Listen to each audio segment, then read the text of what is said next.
Hello everyone, आप सभी का एक बार फिर से स्वागत है नियम कानून फैमिली में, जिसका ऑब्जेक्टिव आप सभी तक देश विदेश के नियम कानून की जानकारी पहुंचाना है।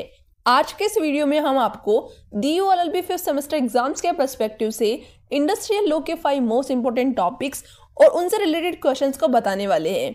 इन क्वेश्चंस को हमने 2017 से लेकर 2023 तक के प्रीवियस ईयर पेपर्स को एनालिसिस करके बनाया है। सबसे पहला और महत्वपूर्ण topic reference of industrial dispute है, जिसमें आपसे अप्रोप्रिएट गवर्नमेंट के इंडस्ट्रियल डिस्प्यूट को रेफर करने की पावर का नेचर और स्कोप को पूछा जा सकता है। तो इस क्वेश्चन को डील करने के लिए हम सबसे पहले सेक्शन 10 सबसेक्शन 1 को बताएंगे, जिसमें अप्रोप्रिएट गवर्नमेंट को डिस्क्रिशनरी पावर दिया गया है किसी भी इंडस्ट्रियल डिस्प्यूट को इंडस्ट्रियल ट्राइब्यूनल या अदर एडजुडिकेटिंग अथॉरिटी के पास रेफर करने का। इसी सेक्शन में 3 प्रोविजो भी बताए गए हैं जो कि इस डिस्क्रिशनरी पावर के स्कोप को क्लियर करता है। पहला प्रोविजो बताता है कि कोई डिस्प्यूट जो कि 3rd शेड्यूल में मेंशन्ड है और उस डिस्प्यूट का इम्पैक्ट 100 से कम वर्कमैन पर हो रहा है, तो वैसे डिस्प्यूट को लेबर कोर्ट के पास से रेफर किया जा सकता है, कोई और अथॉरिटी के पास नहीं। दूसरा प्रोविजो अप्रोप्रिएट गवर्नमेंट को एम्पावर करता है ऐसे डिस्प्यूट को रेफर करने के लिए जो कि पब्लिक यूटिलिटी सर्विस से रिलेटेड हो और उसका रेजोल्यूशन ऑलरेडी किसी अदर प्रोसीडिंग के थ्रू करवाया जा रहा हो। अगर प्रोसीडिंग्स के बावजूद भी कोई स्ट्राइक या लॉकआउट का notice under section 22 of industrial dispute act जारी कर दिया जाता है। तीसरा प्रोविजो ये कहता है कि अगर अप्रोप्रिएट गवर्नमेंट सेंट्रल गवर्नमेंट है तो उस डिस्प्यूट को स्टेट के द्वारा कॉन्स्टिट्यूट किए गए ट्राइब्यूनल या लेबर कोर्ट के पास ही रेफर किया जाना चाहिए। अब इन सेक्शंस को बताने के बाद हम लैंडमार्क जजमेंट्स को बताएंगे। पहला लैंडमार्क जजमेंट 1953 में state of Madras versus CP सारथी के केस में दिया गया था, जहां सुप्रीम कोर्ट ने गवर्नमेंट के इस रेफरेंस पावर को एडमिनिस्ट्रेटिव नेचर का बताया था और ये हेल्ड किया था कि कोई भी dispute with in section 2K of industrial dispute है तो उसे अप्रोप्रिएट गवर्नमेंट एडजुडिकेटिंग अथॉरिटी के पास रेफर कर सकती है। अब वो डिस्प्यूट एग्जैक्टली क्या है या है भी या नहीं, ये बात एडजुडिकेटिंग अथॉरिटी डिसाइड करेगी दोनों पार्टीज के सुनकर, क्योंकि अप्रोप्रिएट गवर्नमेंट को ये एडजुडिकेटिंग पावर नहीं दी गई है, वो बस एडमिनिस्ट्रेटिव फंक्शन परफॉर्म करती है। दूसरा लैंडमार्क जजमेंट 1961 में state of Bombay versus KP Krishnan के केस में दिया गया था। इस केस में अपीलेंट ने रेस्पोंडेंट के डिस्प्यूट को सेक्शन 12 सबसेक्शन 5 के अंदर ट्राइब्यूनल के पास रेफर करने से मना कर दिया था, क्योंकि रेस्पोंडेंट वर्कर्स ने गो स्लो टैक्टिक्स को अडॉप्ट किया था।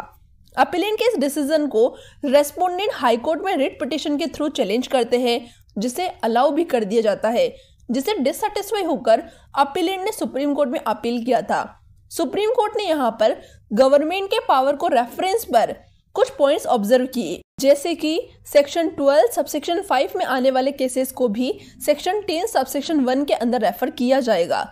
ये दोनों सेक्शंस इंडिपेंडेंट नहीं है।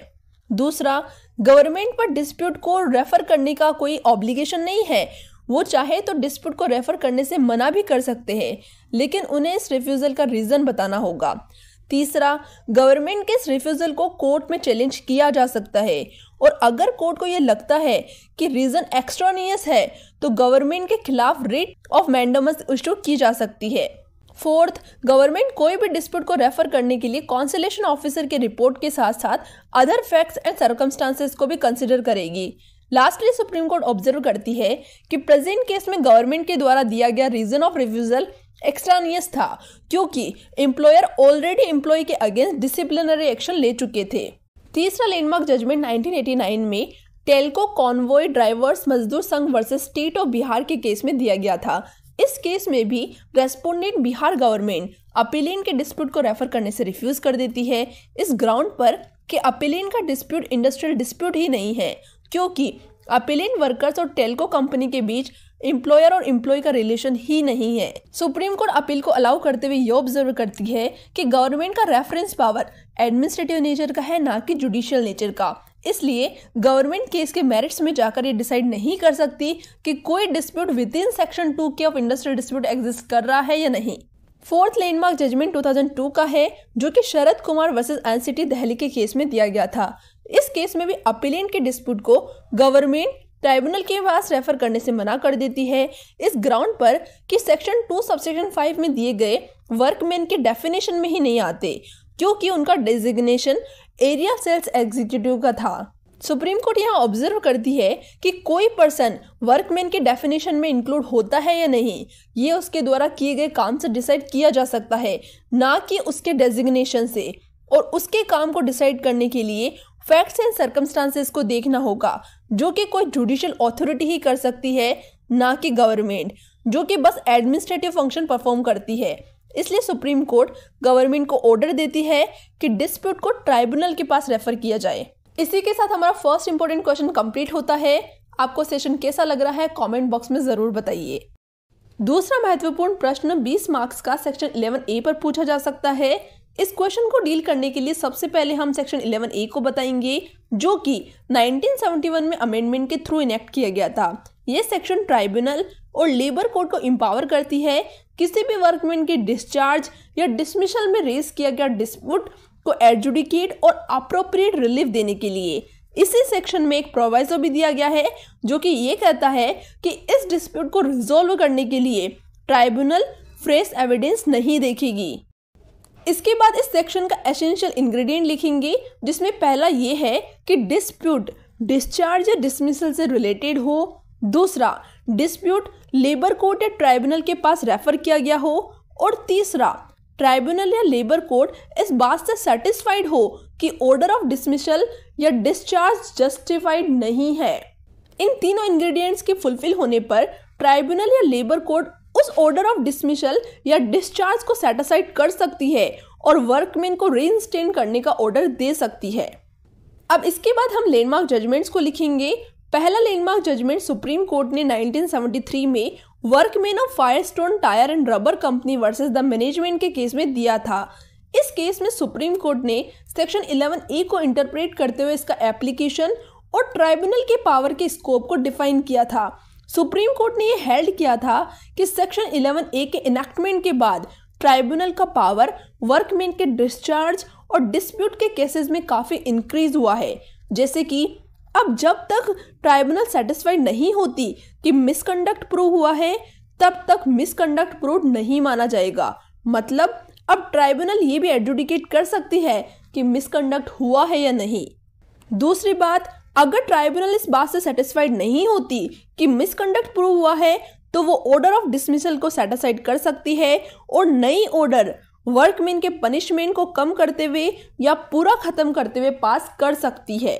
इसके बाद कोर्ट ये भी ऑब्जर्व करती है कि अगर डोमेस्टिक इंक्वायरी हुए बिना या डिफेक्टिव डोमेस्टिक इंक्वायरी हुआ हो, तो ट्राइब्यूनल के सामने सारे मटेरियल्स और एविडेंसेस को एम्प्लॉयर प्लेस कर सकते हैं मिसकंडक्ट प्रूव करने के लिए।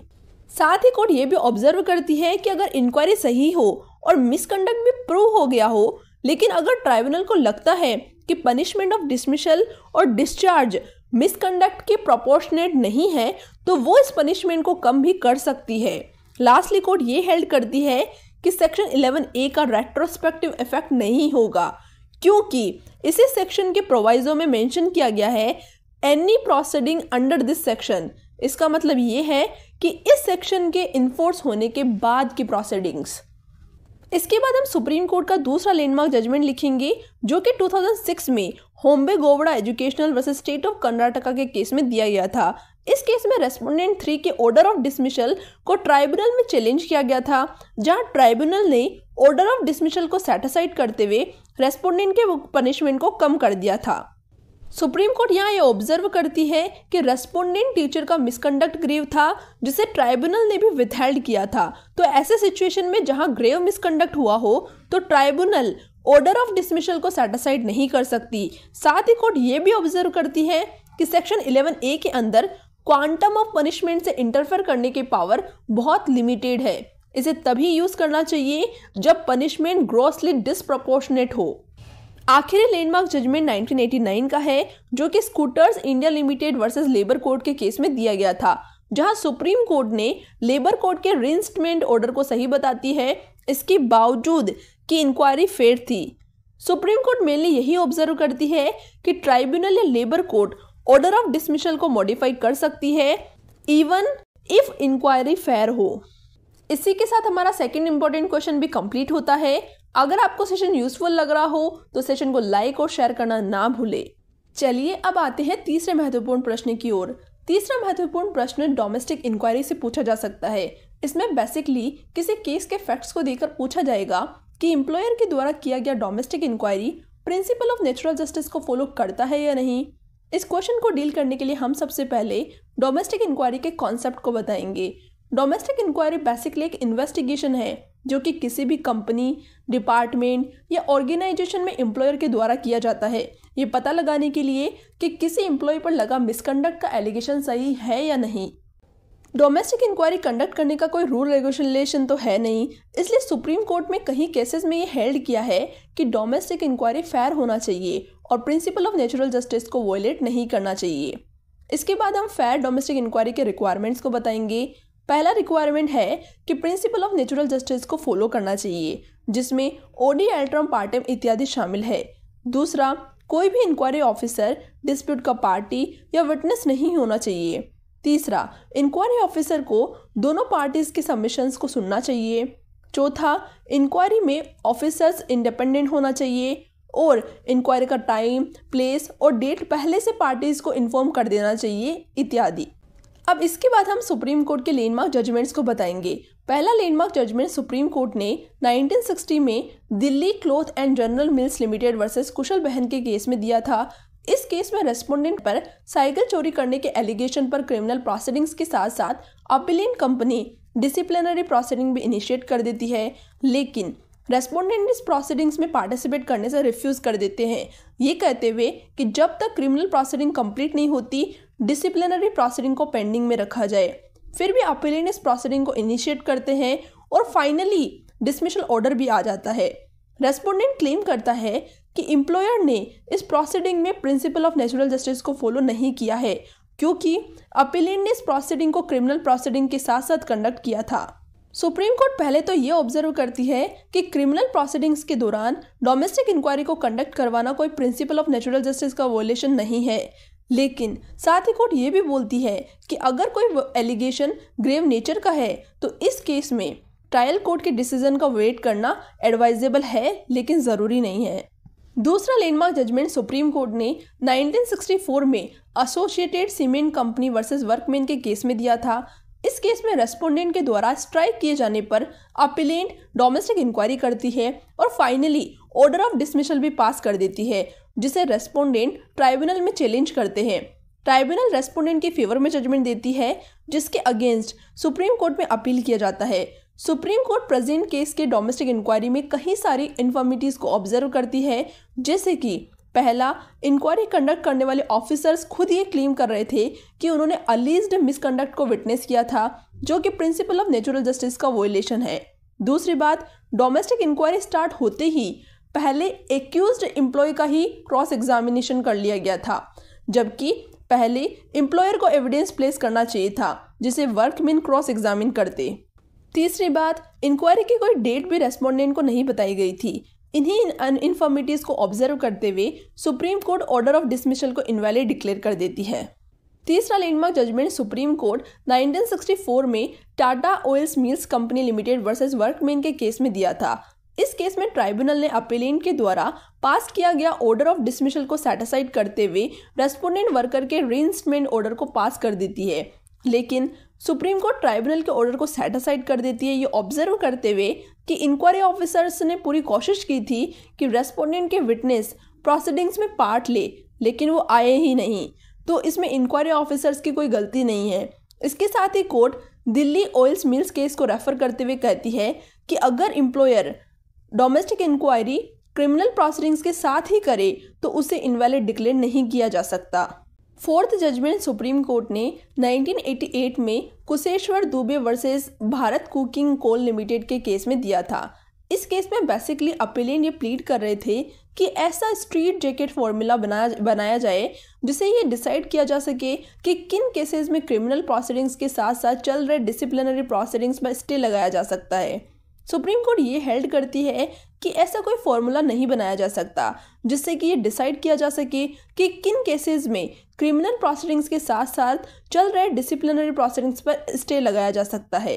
कोर्ट को पर्टिकुलर केस के फैक्ट्स और सर्कमस्टांसेस को देखना होगा ऐसे प्रोसीडिंग्स में स्टे लगाने के लिए।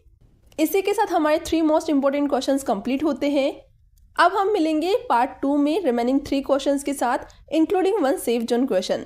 अगर आपको सेशन यूजफुल लगा हो तो सेशन को लाइक और शेयर करना ना भूलें। साथ ही अगर आप चैनल पर नए हैं तो ऐसे ही और वीडियोस के अपडेट सबसे पहले पाने के लिए चैनल को सब्सक्राइब कीजिए।